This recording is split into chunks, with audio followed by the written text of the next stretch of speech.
प्रधानमंत्री नरेंद्र मोदी के विकसित भारत 2047 को साकार करने के लिए मध्य प्रदेश की राजधानी भोपाल में सरकार 2 दिवसीय खनन कॉन्क्लेव आयोजित कर रही है। कॉन्क्लेव में कंपनीज के 600 से अधिक प्रतिनिधि और उद्योगपति शामिल होंगे।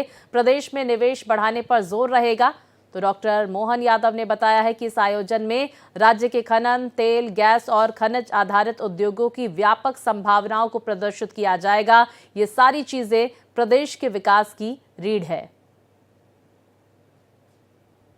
तो भोपाल में माइनिंग कॉन्क्लेव आयोजित किया जा रहा है। ऐसे में एआई की भूमिका पर भी जोर दिया जाएगा। मशीन लर्निंग के बारे में बताया जाएगा। 600 प्रतिनिधियों की भागीदारी इस कॉन्क्लेव में होगी। विस्तार से जानकारी के साथ मेरे सहयोगी अजय हमारे साथ जुड़ गए हैं। अजय, ये इस कॉन्क्लेव से संबंधित क्या अहम जानकारी है आपके पास? कितने बजे से ये कॉन्क्लेव शुरू होगा? किसकी मौजूदगी वहां पर होगी?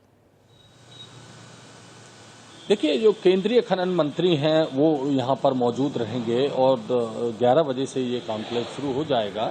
इसका उद्घाटन होगा। 2 दिवसीय कॉन्क्लेव है। हालांकि मुख्यमंत्री बाद में शामिल होंगे। इस समय मुख्यमंत्री हरियाणा में हैं, जो वहाँ के हरियाणा के नवनिर्वाचित मुख्यमंत्री उनके शपथ ग्रहण समारोह में।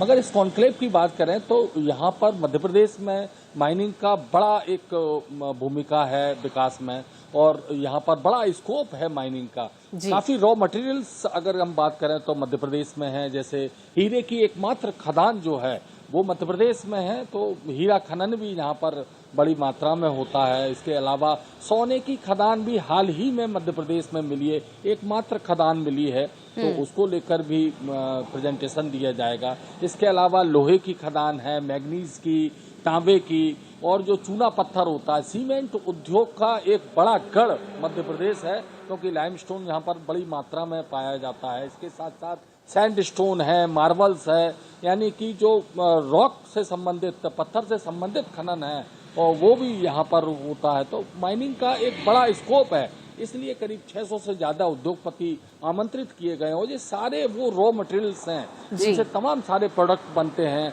और रोजमर्रा की तमाम चीजों में काम आते हैं। तो उसको लेकर एक प्रदर्शनी भी लगेगी और वायर सेलर मीट भी होगी। तो तमाम सारी बातें होंगी, मगर जो जोर रहेगा, मुख्य तौर पर जोर रहेगा डिजिटलाइजेशन पे। माइनिंग में अब डिजिटलाइजेशन कैसे होना है, किस तरह और से। अजय, देखिए, ये भी जानकारी आ रही कि मशीन लर्निंग पर जोर दिया जाएगा, एआई की भूमिका पर भी जोर दिया जाएगा इस कॉन्क्लेव में।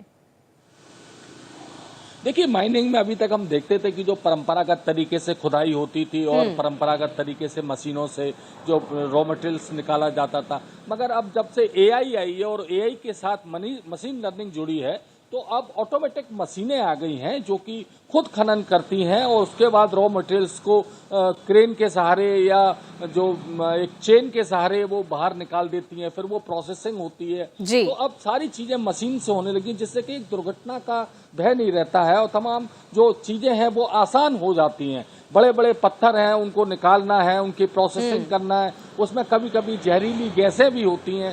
तो जब एआई तकनीक रहेगी आपके पास और इस तरह की आधुनिक मशीनें रहेंगी, तो उन मशीनों से ये जो माइनिंग्स होती है वो काफी आसान हो जाएगी। तो उसको लेकर एक प्रेजेंटेशन होगा। बिल्कुल, देखिए, और इस खास कॉन्क्लेव का आयोजन 2 दिवसीय किया जा रहा है, जहां पर माइनिंग को लेकर, निवेश को लेकर अपार संभावनाएं तलाशने की कोशिश की जाएगी। बहुत शुक्रिया आपका अजय, तमाम जानकारियों के लिए।